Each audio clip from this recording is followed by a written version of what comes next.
Mesdames, Mesdemoiselles et Messieurs, bonjour et bienvenue sur Contact Pro Live. Excusez-moi, je suis toujours en train de traverser cette période-là de convalescence, donc vous allez excuser, ma voix est un peu rauque parce que le froid qui tape ici en Afrique du Sud, ça commence à déranger et toutes les familles sont frappées. Donc il y a un flou qui terrasse tout le monde ici à Johannesburg. Ce n'est pas du corona. Bon, bien sûr qu'il y a le corona aussi, mais il y a beaucoup de gens qui sont sur le lit d'hôpital aujourd'hui à cause justement de ce flou, de ce froid. Rappelez-vous que nous sommes ici en Afrique du Sud où nous entrons dans la période de l'hiver qui vient avec ces maladies.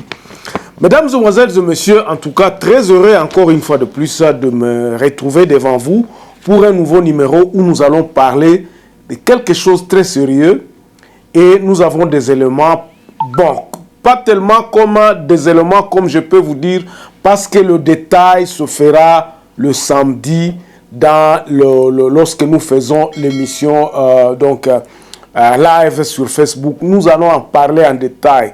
Mais aujourd'hui, quand même, j'ai pris ce courage-là de me dire, je vais vous dire quelque chose sur le FARDC. La guerre à l'est de la République démocratique du Congo, comme les autres sont en train de dire qu'il n'y a pas de guerre ou bien une situation de sécurité, ça perdure depuis 20 ans. Est-ce que nous connaissons la cause ? C'est ça la question. Est-ce que depuis 20 ans, depuis 30 ans, depuis que Kabila est là, le père, est-ce que nous connaissons la cause de ces massacres, de ces tueries, de cette période d'insécurité qui a perduré pendant presque toute le règne de Kabila? Et puis nous commençons encore une fois de plus d'y aller. Ça fait 3 ans avec M. Tshisekedi. Est-ce que le Congolais a pu cerner le problème? Est-ce que nous connaissons le soubassement de cette situation à l'est de la République démocratique du Congo? Nous devons nous poser des questions fondamentales parce que si nous ne connaissons pas de réponses, c'est ainsi que la situation perdure. Nous avons cessé d'être des intellectuels. Un intellectuel, c'est quelqu'un qui arrive et analyse la situation et il se dit, voici là où je dois commencer pour trouver la réponse à cette question qui m'est posée. Si la situation aujourd'hui, elle est telle qu'elle est, c'est parce que peut-être nous ne nous sommes pas posé de questions. Comment est-ce que nous gérons la situation à l'est de la République démocratique du Congo? Vraiment, c'est une situation catastrophique et les choses que je vais vous dire ici aujourd'hui, ce sont des choses vérifiables. Ce sont des questions auxquelles vous vous posez tous les jours. Vous vous posez ces questions tous les jours, mais vous n'arrivez pas à répondre parce que vous n'avez pas de réalité. Aujourd'hui, je vais vous révéler quand même certaines grandes lignes qui fait en sorte que nous ne puissions pas sortir de cette situation de guerre, d'insécurité, de massacre à l'est de la République démocratique du Congo. Donc, soyez donc branchés, je dis donc, ne quittez pas. Avant d'aller un peu plus loin, donc, nous allons prendre les grands titres à la une des journaux qui paraissent ce matin sur Internet et puis nous revenons tout de suite après pour parler de FARDC et de l'armée congolaise. Voici les grands titres à la une des journaux qui paraissent ce matin sur Internet. Nous commençons par élection-net.com. Déplacement des policiers de Grand Kassai vers le Haut-Katanga. Francine Muyumba saisit le Sénat. Procès 100 jours en liberté provisoire depuis jeudi. Daniel Massaro interdit de quitter Kinshasa. Et puis, élection de gouverneur, l'Union sacrée rassure de prendre le contrôle de province. On va sur actualité.cd. Sensa appelle à l'évaluation objective de l'état des sièges en prenant en compte les revendications des populations. Et puis, dispositif sécuritaire renforcé aux abords du palais du peuple en prévision du sit-in bloc patriotique pour notamment exiger le consensus autour des réformes électorales. On va sur Congo profond. Procès Alech Bakongo, nouveau renvoi pour connexité des faits. Et puis réajustement de frais de fonctionnement des écoles primaires. Le gouvernement n'a pas tenu sa promesse. Ituri, les travaux de construction de l'université de Bunia officiellement lancés. 7 sur 7, rapporté il y a 2 mois, la visite de couple royal belge annoncée du 7 au 13 juin. Et puis il y a Tshisekedi qui annonce une table ronde sur l'état de siège. Et puis état de siège toujours en un an, le tâtonnement inutile des souffrances atroces pour le peuple congolais. Ça, c'est Martin Fayoulou qui parle. On va terminer sur Radio Okapi. Élection de gouverneur, plaidoyer pour acceptation des résultats des urnes au Kwilu.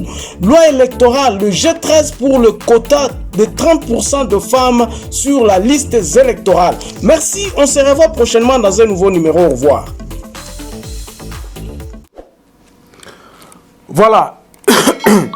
Mesdames, Mesdemoiselles et Messieurs, la situation à Kinshasa, disons, à Kinshasa, les Kinois aiment dire, ils pensent que le Congo c'est Kinshasa, donc à Kinshasa, les choses évoluent au rythme des parlementaires. Pero Louara fouille, il a injurié, tout ça. Donc, c'est une distraction qui se passe toujours à l'ouest, donc à Kinshasa. Pendant ce temps-là, à l'Équateur, il y a silence total. Il y a un gouverneur qui n'a pas donné le meilleur de lui-même. Il est chassé, tout ça. La situation est globalement la même par-ci, par-là. Bien sûr que au Katanga, ce sont les guerres ethniques ou bien les haines tribales qui se propagent un peu dans le Congo. Et puis, à l'Est, nous avons cette situation qui perdure depuis le temps de Joseph Kabila. L'insécurité, le massacre à Irumu, à Beni et tout ça. Donc, le pays est dans une situation où on ne sait pas, est-ce que tout le monde pense que la solution, ce sont les élections de 2023? Voilà un peu ce qui nous fait danser comme actualité en résumé, quoi. Donc, il y a par-ci, par-là, on évoque une situation, c'est tantôt les guerres tribales, tantôt ce sont les haines tribales, tantôt ce sont les élections de gouverneurs, tantôt... Et on ne se penche pas sur la réalité. Qu'est-ce que nous devons faire? Où est le problème de notre pays? Et moi, ici, sur Contact Pro Live, je ne cesse de dire que la situation est globale. Et la solution doit être globale. Nous devons nous mettre d'accord pour remettre les choses sur le rail. Parce que de la façon dont nous sommes en train de partir, rien de bon ne sortira. Alors, parlons un peu de FARDC. Qu'est-ce qui se passe exactement à l'est de la République démocratique du Congo? Mes chers amis, pour mieux comprendre et mieux cerner cette situation à l'est de la République démocratique du Congo, nous devons d'abord comprendre notre armée. L'armée congolaise, ce qu'on appelle le FARDC. Comment est-ce qu'elle est constituée? L'armée congolaise a combien d'hommes? Comment est-ce qu'elle est organisée? Est-ce que cette armée, dans cette organisation actuelle, est-ce qu'elle peut vaincre une guerre? Et cette situation perdure depuis longtemps. D'abord, nous allons voir cette armée lorsque Laurent Désiré Kabila arrive. Laurent Désiré Kabila arrive avec derrière lui une armada, une armée très organisé, appuyé par le Rwanda et bien sûr les Burundais, les Ougandais, et puis ça ce n'est que de l'histoire, mais la réalité est que ce n'était pas le Kabila Laurent Désiré Kabila n'est pas venu avec une armée congolaise, une armée homogène congolaise. On appelait ça une armée de l'AFDL qui était composée avec les Banyamulenge, dans lequel il y avait les Rwandais dedans. Donc, Laurent Désiré Kabila arrive, il démantèle pratiquement le FAZ, le Forces armées congolaises. Et c'est de là que nous devons savoir que c'est là a commencé notre débâcle où notre armée a été pratiquement désorganisée. Laurent Désiré Kabila devrait construire une armée. il devrait faire une armée à part le FAS, parce que le FAS était en débandade. Il a réorganisé de son mieux, de sa façon. Malheureusement, en 2001, il sera tué. Et puis, qui va prendre cette relève? C'est Joseph. Kabila va prendre le relève pour réorganiser l'armée. Mais la réorganisation de cette armée-là n'a pas pu continuer parce que nous avons vu le Belge venir à Kapalat essayer un peu de former cette armée-là. Mais jusque-là, nous pouvons nous dire que cette armée n'a jamais été formée, n'a jamais été une armée républicaine.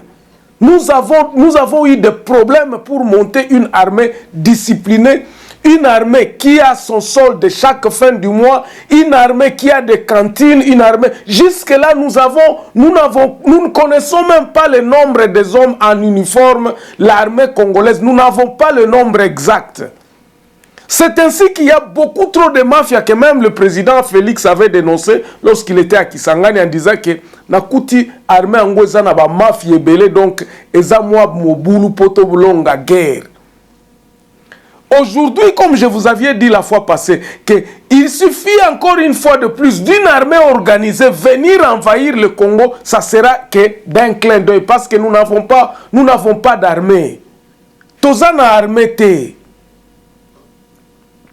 C'est ça donc la base, je vous expliquerai cette situation le samedi dans l'émission directe sur Facebook. Je vais vous expliquer en détail. C'est ça, c'est là où nous devons comprendre pourquoi est-ce que la situation perdure à l'Est. Est-ce que nous avons une armée républicaine? Non, nous n'en avons pas. Même la police. Bokota la binomoko.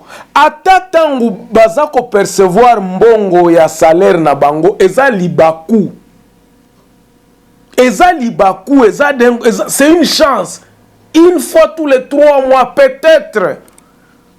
Okoyoka, ezalakaneti moi, eza sangwa malamu keno batu bazako futama, ke basoda ba futami. Eza sangwa malamu. Regardez les anciens combattants. Donc, tout est désorganisé. Nous n'avons pas d'armée. Nous n'avons pas d'armée. C'est ça la situation actuelle. Tenez. On a décrété l'état de siège sans connaître le nombre de militaires de l'armée qui sont envoyés au front. L'état de siège a été décrété dans une situation chaotique. On ne connaît pas le nombre exact des hommes en uniforme qui sont à l'est de la République démocratique du Congo. Alors, si vous ne connaissez pas le nombre de ces gens-là, comment est-ce que vous allez les traiter? Comment est-ce que vous allez les nourrir? Comment est-ce que vous allez... Toutes ces bonnes questions-là, le peuple congolais ne se pose pas. Ou bien ils se posent, mais ils se disent, bon, Makamwango, armée zawane kosalema, Makamwango kosalema. Et le peuple congolais pense qu'en parlant quelque chose, les choses vont s'exécuter d'elles-mêmes. C'est ça l'erreur que nous commettons tous les jours, peuple congolais. À l'est de la République démocratique du Congo, nous ne connaissons pas le nombre des hommes en uniforme. Donc il y a une certaine cacophonie totale. Même les gouverneurs militaires qui ont été envoyés n'ont pas pu faire l'identification de leurs hommes en uniforme en disant « Tozana nous combien ?» Nous sommes à combien? Et quel est l'ennemi que nous sommes en train de combattre? Comment est-ce que nous allons nous ranger pour terminer cet ennemi que nous ne connaissons même pas?